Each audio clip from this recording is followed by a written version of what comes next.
देश की अर्थव्यवस्था तो पिछले साल से ही गोते लगा रही है, जिसे मौजूदा स्वास्थ्य मुसीबत ने और भी सुस्त कर दिया है। इसका असर हर सेक्टर पर देखा जा रहा है। औद्योगिक उत्पादन का हाल तो यह है कि उसमें लगातार गिरावट दर्ज की जा रही है। हैरानी की बात यह है कि सरकार अब भी पूरे आंकड़े पेश नहीं कर पा रही है। एक रिपोर्ट देखिए।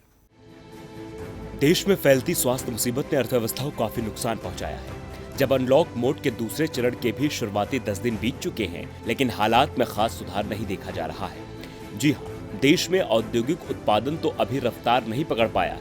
हालांकि अप्रैल की तुलना में मई में औद्योगिक उत्पादन 64.92% बढ़ा है, लेकिन पिछले साल की समान अवधि की तुलना करें तो ये 34.71% घट गया है। हालांकि सरकार ने मई में लगातार दूसरे महीने औद्योगिक उत्पादन सूचकांक के पूरे आंकड़े जारी नहीं किए। जो आंकड़े जारी किए गए हैं उनके मुताबिक मई का IIP 88.4 पर था, अप्रैल में ये 53.6 पर था। सरकार की ओर से कोई तुलनात्मक आंकड़ा नहीं दिया गया। उसके बयान में कहा गया है कि पूर्णबंदी के कारण IIP आंकड़े की तुलना पिछले महीने के साथ नहीं की जा सकती है। पूर्णबंदी की वजह से मार्च 2020 के आखिरी हफ्ते के बाद से ज्यादातर औद्योगिक प्रतिष्ठान बंद थे, इसलिए उत्पादन प्रभावित हुआ है।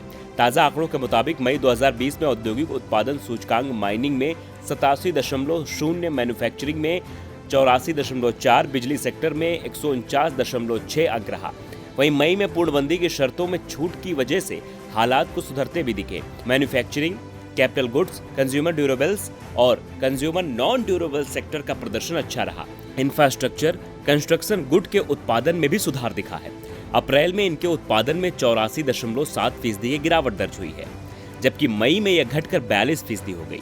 विशेषज्ञों का मानना है कि औद्योगिक उत्पादन में जून में भी गिरावट आ सकती है, क्योंकि मांग में ये इजाफा ज्यादा देर तक नहीं टिकेगा। मैन्युफैक्चरिंग, PMI, निर्यात और माइनिंग के उत्पादन में गिरावट जारी रहने की आशंका बनी रह सकती है। हालांकि पूरी तस्वीर तब साफ हो पाएगी जब सरकार की तरफ से पूरे आंकड़े जारी किए जाएंगे।